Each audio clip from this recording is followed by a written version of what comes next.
बेरोजगारी हरियाणा में 9% है, one of the highest in the country.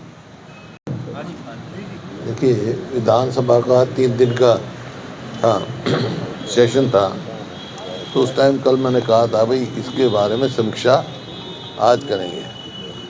तो जो इन टोटलिटी हुआ है, ये सेशन बिल्कुल नीरस, और जो सरकार ने जितने जवाब दिए कोई संतोषजनक जवाब नहीं दिया, क्योंकि इनके पास कोई अचीवमेंट है ही नहीं दिखाने के लिए। हर उसमें ये जो है पिछड़ते नज़र आ रहे हैं, जैसा हम कह रहे हैं। जैसे बेरोज़गारी का दिया, बेरोज़गारी के आंकड़े दिए मुख्यमंत्री जी ने कि भाई हमारे उस पर एक एजेंसी का दे दिया बेरोज़गारी का, जबकि मैंने उनसे पूछा जो नीति आयोग की है उसके हिसाब से बेरोज़गारी हरियाणा में 9% है, one of the highest in the country, जबकि 2014 में 2.9 थी। बेरोज़गारी घटाने के लिए और वजह और बढ़ा दी इसमें एम्प्लॉयमेंट। और ये देखो, ये मेरा कहना नहीं है भाई, ये पार्लियामेंट में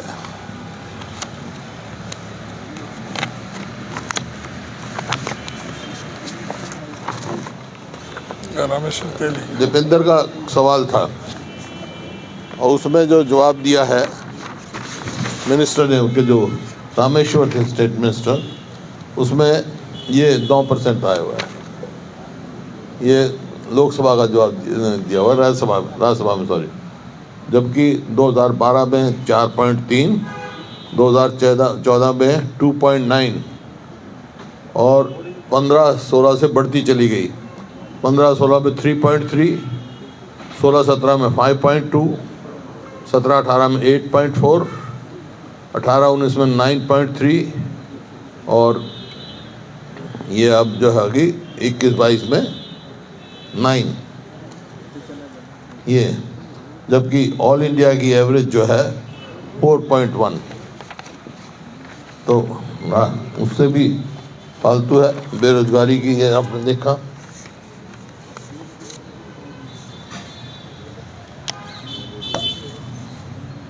इन्होंने जो CMI की रिपोर्ट है उसमें तो 30% से ज़्यादा है। मतलब जो प्रदेश प्रति व्यक्ति आय, निवेश, रोज़गार देने में, कानून व्यवस्था में, खेल और खिलाड़ियों में नंबर 1 था 2014 में, आज बेरोज़गारी में 1 है। आप देख रहे हैं इसी प्रकार से।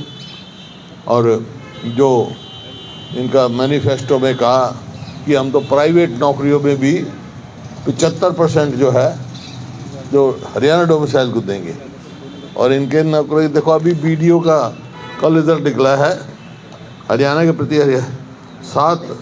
सरकार 7 BDPO भर्ती किए हैं, जिसमें से 4 गैर हरियाणवी हैं। क्या मतलब हरियाणा में लायक बच्चे नहीं हैं? इसी प्रकार कोई भी आप नौकरी दिखा दो तो उसमें यही फर्जीवाड़ा मिलता है इनका। और इसमें जो है कहा मुख्यमंत्री जी ने गीता पे हाथ रख के, लेकिन जो पहले हो चुका, फ्यूचर की तो कह रहे हैं, लेकिन जो पहले हो लिए किसको सजा दी भाई? कितने आदमी पकड़े गए? तो मैं बहुत सारे मेरे सामने हैं, वे बिल्कुल विपरीत हैं। फिशरी भर्ती के दौरान विजिलेंस की जांच आदेश 2017 में हाई कोर्ट ने दिए थे, और जबकि आज तक उस जांच का कोई अता पता नहीं।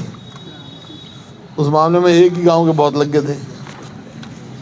इसी प्रकार 2018 में हरियाणा स्टाफ सिलेक्शन कमीशन पर रेड पड़ी थी, और उस रेड के बाद कुछ क्लर्क लेवल और उनके नीचे कर्मचारियों को गिरफ्तार करके यह दावा किया गया था कि भर्ती घोटाले का पर्दाफाश हो गया है। लेकिन जब इस मामले में चालान दायर किया गया तो माननीय पंचकुला कोर्ट ने अपने 4 दिसंबर 2018 में जांच से असहमति जताते हुए स्पष्ट तौर पर कहा था कि कुछ लोगों को बचाने का प्रयास हो रहा है। कोर्ट की ऑब्जर्वेशन है। आज तक वह जांच नहीं हुई, आरोपियों को बचाने का प्रयास हो रहा है। इसी प्रकार से HCS की भर्ती में जहाँ सरकार ने विजिलेंस द्वारा मारी गई रेड पर अपनी पीठ को थपथपाने का काम किया था, वहाँ उस भर्ती को कैंसिल नहीं किया गया और सभी सिलेक्टेड कैंडिडेट्स को ज्वाइन करवा दिया गया। इस प्रकार से है। और एक और जो चल रहा है कौशल रोजगार निगम, ये जो है मतलब अब तक एक JBT तो भर्ती नहीं किया इन्होंने, और कह रहे हैं अब इतनी नौकरी दे दी। कौशल रोजगार में जो भी जाते हैं वो तो कॉन्ट्रेक्चुअल बेसिस पे है। हमारी सरकार ने फैसला किया था कि ठेकेदारी सिस्टम ख़त्म करेंगे हम, और ये सरकार खुद ठेकेदार बन गई नौकरी देने के लिए।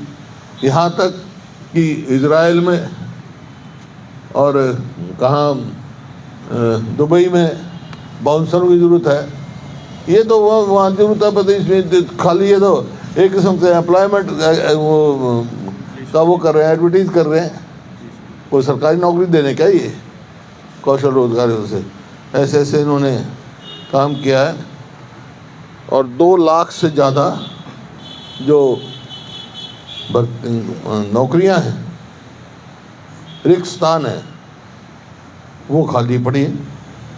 और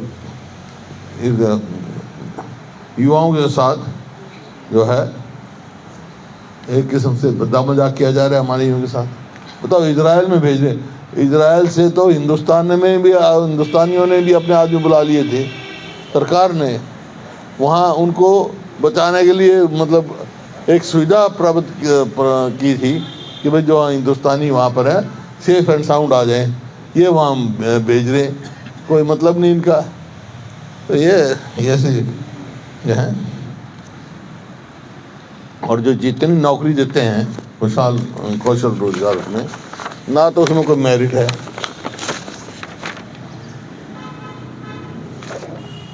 ना कोई रिजर्वेशन है, ना पक्की नौकरी है, फिक्स्ड है। और कोई भी एजेंसी एडवर्टाइज करती है हमारे को चाहिए, वो कौशल रोजगार योजना में डाल देते हैं। तो ऐसा तमाशा बना रखा है। फिर बहुत सारा क्लेम किया गया, भाई हमने शिक्षा में ये किया वो किया। जो एजुकेशन पॉलिसी है केंद्र की, नेशनल एजुकेशन पॉलिसी, उसमें GSDP का 8% खर्चा होना, 6% खर्च करना चाहिए, और इन्होंने किया बजट में कुल 2%।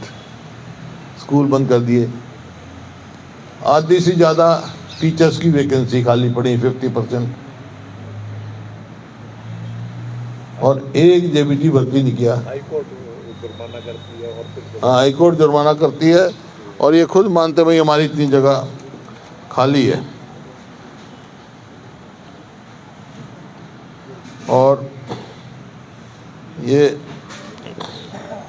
RBI रिपोर्ट के भी मुताबिक भी हरियाणा ने शिक्षा पर खर्च कम किया है, जो करना चाहिए। तो शिक्षा का तो बंटाधार इन्होंने कर दिया। एक भी 11.76% कम, 11% कम किया इन्होंने। तो एक भी जो है JBT भर्ती नहीं किया इन्होंने। और अब TGT PGT ये भी कौशल रोजगार योजना में दे रहे हैं। मतलब ऐसे है कि ना तो उनकी पेंशन होगी कभी, ना नौकरी पक्की मिलेगी, 2 साल के बाद क्या होगा उनका, ना तनख्वाह पूरी। इसी प्रकार से जो हेल्थ के मामले में बहुत इन्होंने क्लेम किया, उसमें सरकारी क्षेत्र में जो है ना, जितने मेडिकल कॉलेज हैं, एक एक करके बताता हूँ कि ये कहा था हर ज़िले में मेडिकल कॉलेज खोलेंगे, वो तो दूर है, कोई खोलने का कोई वो नहीं है। लेकिन रोहतक PGI में 5144 सैंक्शन पोस्ट है, और उसमें से 2385 खाली हैं। ये तो है। इसी प्रकार करनाल में कल्पना चावला मेडिकल कॉलेज में 944 सैंक्शन पोस्ट है, जिसमें से 459 पद खाली हैं। हसन खां मेवाती मेडिकल कॉलेज नल्लड़ में 1062 सैंक्शन पोस्ट हैं, जिसमें 670 पोस्ट खाली हैं। कानपुर मेडिकल कॉलेज में 1019 सैंक्शन पोस्ट हैं, जिसमें से 473 खाली पड़ी हैं। मेडिकल कॉलेज फरीदाबाद में 878 सैंक्शन पोस्ट हैं, जिसमें 492 पद खाली पड़े। 692 पद खाली पड़े। 878 में तो कहाँ जाएंगे लोग? मतलब ऐसी परिस्थिति कर दी, बिल्कुल स्वास्थ्य सेवाओं का भट्टा बटा दिया। गवर्नमेंट की तो यही कॉलेज है जो मैंने कहा, गवर्नमेंट रन तो यही मेडिकल कॉलेज हैं, उनकी ये स्थिति है। किसी भी एक जगह भी नहीं। मैंने तो कहा था कि पीजीआई में जाओ रोहतक में, वहाँ जबकि हमारे समय में दवाई फ्री थी सबको, वहाँ अब आपका साबुन नहीं है, डॉक्टर कहते हैं। ऐसी परिस्थिति कर दी। दवाई, हाँ, सफाई नहीं है, हाँ फिनाइल नहीं है, साबुन नहीं है। तो ये परिस्थिति है वहाँ पे। इसी प्रकार से हर वर्ग का, जैसे मैंने कहा, हमारे समय में आज पूरे हरियाणा की सब्जी मंडियाँ हड़ताल कर रही हैं। हड़ताल पे हैं आज, कोशिश की उन्होंने। क्यों? क्योंकि जिस हिसाब से महंगाई बढ़ रही है, महंगाई का असर सीधा लोगों पर पड़ता है जब सब्जी के भाव बढ़ते हैं। तो इसलिए उस समय हमने ये सोच के कि लोगों को ठीक दाम पे सब्जी मिले, हमने मार्केट फीस इस पर ज़ीरो कर दी थी सब्जी मंडियों में। आज इन्होंने मार्केट फीस बढ़ा दी और ये भी कहा 2% लगा दिया। व्यापारी और अफसाई की राजबोल काम महीने दर लेने वाले एक बार इकट्ठा होने के निर्णय लिया, इकट्ठी ले लेते हैं, एडवांस में कर रहे हैं भाई हमारे को दो, जितना टैक्स एंटिसिपेटेड है, पहले तो हुआ नहीं। तो मैं तो ये कहना चाहता हूँ कि भाई ये महंगाई बढ़ रही है, आम आदमी वसूल करती है, सब्जी मंडियों में कोई मार्केट फीस नहीं होनी चाहिए। हमने पहले भी माफ़ की थी, भाई हमारी सरकार आई तो फिर हम इनको छूट देंगे सब्जी मंडियों को। इसी प्रकार जो क्राइम है, क्राइम एनसीआरबी की रिपोर्ट के मुताबिक आप देखेंगे तो महिलाओं की असुरक्षा में टॉप पर है हरियाणा, यहाँ असुरक्षित है।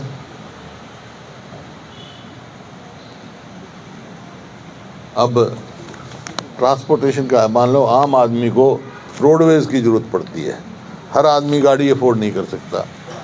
तो इनके समय में मैं बता रहा हूँ, बसें घटी हैं, बढ़नी चाहिए, सुविधा होनी चाहिए। 2014-15 में 4083 बसें थी हमारे पास, जबकि अक्टूबर 2023 में घटकर ये 3119 हो गई, जो कि सैंक्शन बेड़े की संख्या से 1700 बसें कम है। 1700 बसें और होनी चाहिए थी, जिस हिसाब से लोड बढ़ता है इसका। तो सुविधा, मतलब कह तो देते हैं भाई हम वो लड़कियों को ट्रांसपोर्ट करेंगे, बस तो है नहीं इनके पास। बसों का इस्तेमाल तो जो इनकी यात्रा चल रही है उसमें सरकारी तंत्र का इस्तेमाल कर रहे हैं, बच्चे खड़े रहते हैं, ये इनके सरकारी तंत्र इस्तेमाल कर रहे हैं। यह स्थिति है। एक फिर फसल बीमा योजना में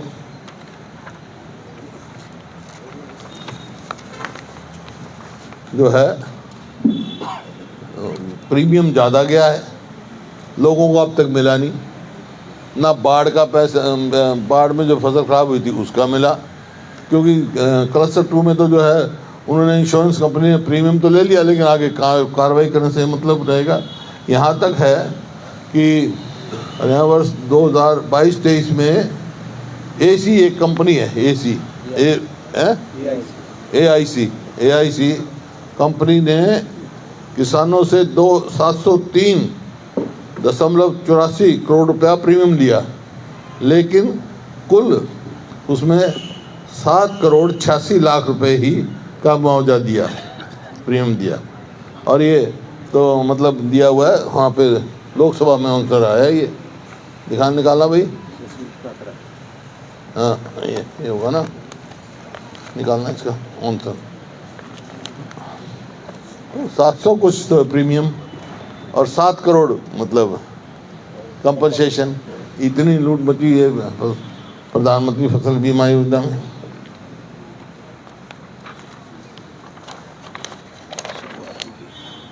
नहीं होता है एग्री होता है स्मार्ट, इसका जो है ना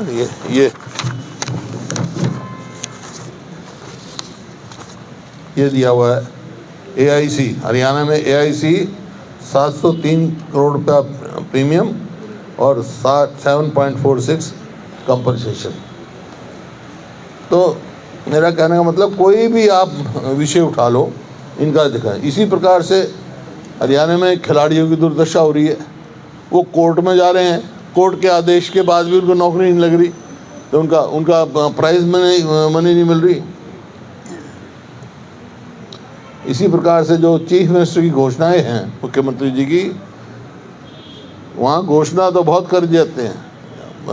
विधानसभा में यही हुआ, हर MLA उठा, उसने यही कहा अगर जी फलाने सन में वहाँ घोषणा करके आए थे हमारी सड़क की, कोई कह रहा पुल की घोषणा करके आए थे, कोई कह रहा था बस के अड्डे की घोषणा करके आए थे, लेकिन कोई कह रहा था कॉलेज की घोषणा करके आए थे, कोई नहीं।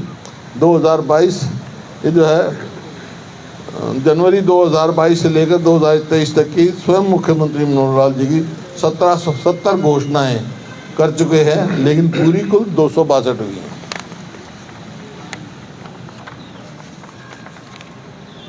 और कर्जे में डूबने का काम कर दिया।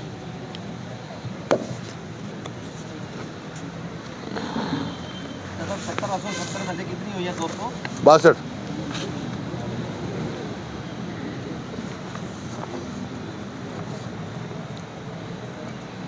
देखिए इनकी नॉर्म्स जो FRBM में जो नॉर्म्स थी 2005 में, जैसे हमारे समय में तो 15 या 17% थी, अब 30% इन्होंने कर दी। लेकिन अगर इनका लगाए हिसाब तो दे हैव क्रॉस लिमिट, 37.7% हो गई against the norms of 30% fixed by finance commission. Finance commission ने 30% की थी, क्योंकि FRBM 2005 में ये लिखा हुआ है state debt must include internal borrowing, मतलब loan raised by the government directly, फिर पब्लिक अकाउंट डिपॉजिट्स, ये स्मॉल सेविंग वगैरह, and government guaranteed loan raised by government companies. According to state debt to GSDP comes to 37.7%. Against the norm of 30%. Against 30% fixed. During the 9 years, the government has placed the state into debt trap, and hence we are likely to face Punjab-like situation. मैं कई दिन से कह रहा हूँ, लेकिन ये इस बात को मानने की तैयार नहीं है, सही फिगर देते नहीं है। ये तो कहते हैं हम विद इन नॉर्म्स हैं, लेकिन नॉर्म्स को क्रॉस कर चुके हैं। 37% हो गया इनका।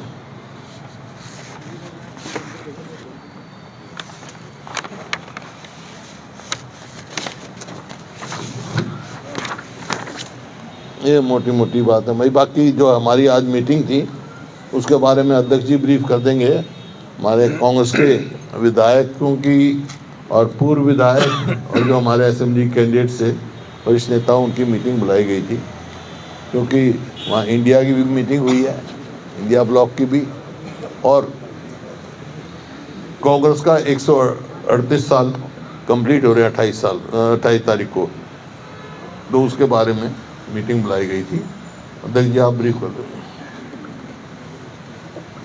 फिर कोई सवाल हो पूछ लेना मेरे से भाई। जैसा कि आदरणीय हुड्डा साहब ने आपके को बताया कि आज हमारी पार्टी की मीटिंग थी, जो PCC के जो डेलीगेट हैं और जो सीनियर जो साथी जिन्होंने चुनाव लड़ा था, फ्रंटल ऑर्गेनाइजेशन के जो हेड और जो दूसरे जो हमारे प्रकोष्ठ हैं उनके हेड की उनकी मीटिंग बुलाई थी।